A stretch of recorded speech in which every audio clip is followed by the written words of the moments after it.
Di era digital saat ini, kita dibanjiri informasi dari berbagai platform. Dari ujung jari kita bisa mengakses berita, video, update media sosial, dan berbagai konten lainnya. Tapi pernahkah kita berhenti sejenak dan bertanya, seberapa banyak dari informasi yang kita konsumsi itu benar-benar bermanfaat dan meningkatkan wawasan kita? Atau justru sebaliknya, tanpa sadar kita terpapar dengan apa yang disebut sebagai konten pembodohan. Untuk konten kali ini kita akan membahas kenapa konten pembodohan laku. Jadi pastikan simak video ini sampai selesai.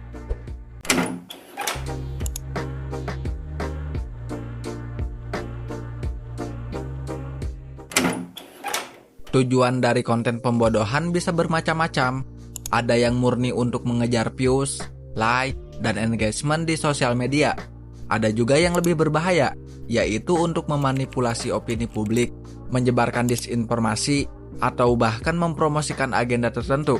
Yang jelas dampak dari konten pembodohan ini tidak bisa dianggap remeh.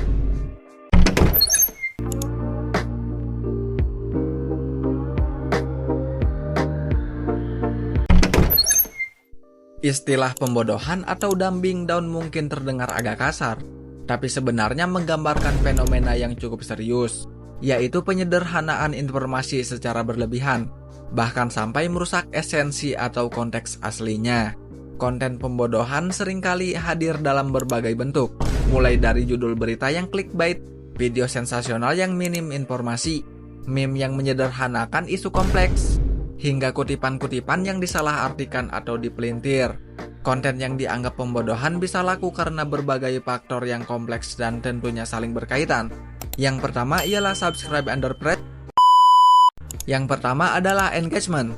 Algoritma media sosial seperti TikTok dan Instagram lebih mengutamakan engagement daripada kualitas konten. Konten yang dianggap pembodohan seringkali mendapatkan engagement yang tinggi karena memicu emosi yang kuat, baik itu rasa ingin tahu, penasaran, maupun kesal. Konten ini biasanya akan terus dipromosikan oleh algoritma, sehingga jangkauannya semakin luas. Hal ini bisa membuat konten pembodohan menjadi sangat populer, meskipun sebenarnya tidak berkualitas. Yang terakhir ialah kurangnya literasi masyarakat. Banyak orang yang masih kesulitan membedakan antara konten yang benar dan salah, apalagi konten yang dianggap pembodohan.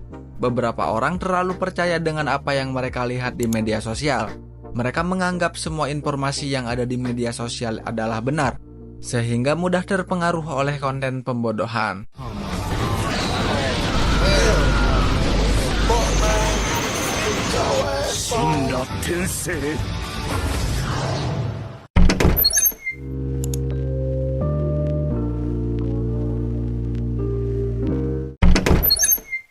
Hal terburuk dari konten pembodohan tentunya adalah dampak negatif yang ditimbulkan.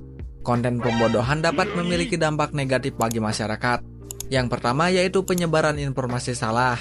Konten pembodohan dapat menyebabkan penyebaran informasi yang salah atau hoax. Hal ini dapat membahayakan masyarakat, terutama dalam hal kesehatan dan keamanan. Lanjut, penurunan kualitas konten. Jika konten pembodohan terus laku, maka kualitas konten secara keseluruhan dapat menurun. Konten yang berkualitas dan bermanfaat akan kalah saing dengan konten yang hanya mengandalkan sensasi. Yang terakhir ialah membahayakan generasi muda. Generasi muda yang tumbuh besar dengan konten pembodohan dapat kehilangan kemampuan untuk berpikir kritis dan logis.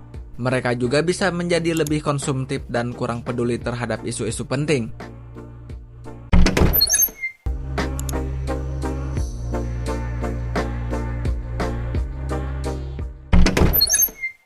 Bagaimana setelah menyimak narasi tadi?